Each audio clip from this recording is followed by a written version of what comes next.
আমার পরিবারভুক্ত এবং আপনার ওয়াদা নিশ্চয়ই সত্য, আর আপনি বিচারকদের মধ্যে শ্রেষ্ঠ বিচারক। ৪৬। তিনি বললেন, হে নূহ, সে নিশ্চয়ই তোমার পরিবারভুক্ত নয়, সে অবশ্যই অসৎ কর্মপরায়ণ।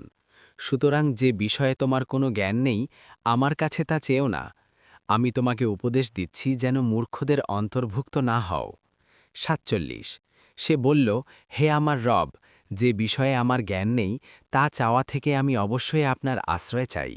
আর যদি আপনি আমাকে মাফ না করেন এবং আমার প্রতি দয়া না করেন, তবে আমি ক্ষতিগ্রস্তদের অন্তর্ভুক্ত হয়ে যাব। ৪৮। বলা হল, হে নূহ, তোমার ও তোমার সাথে যে উম্মত রয়েছে তাদের উপর আমার পক্ষ থেকে শান্তি ও বরকতসহ অবতরণ করো। আর আরও অনেক উম্মতকে আমি জীবন উপভোগ করতে দেব, তারপর আমার পক্ষ থেকে তাদেরকে স্পর্শ করবে যন্ত্রণাদায়ক আজাব। ৪৯। এগুলো গায়েবের সংবাদ, আমি তোমাকে ওহির মাধ্যমে তা জানাচ্ছি।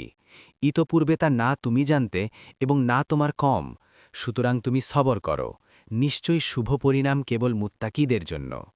৫০। আর আজ জাতির কাছে প্রেরণ করেছিলাম তাদের ভাই হুদকে। সে বলেছিল, হে আমার কম, তোমরা আল্লাহর ইবাদাত করো, তিনি ছাড়া তোমাদের জন্য কোনো সত্য ইলাহ নেই, তোমরা তো কেবল মিথ্যা রটনাকারী। ৫১। হে আমার কম, আমি তোমাদের কাছে এর বিনিময়ে কোনো প্রতিদান চাই না, আমার প্রতিদান তো কেবল তারই কাছে যিনি আমাকে সৃষ্টি করেছেন। এর পরও কি তোমরা বুঝবে না?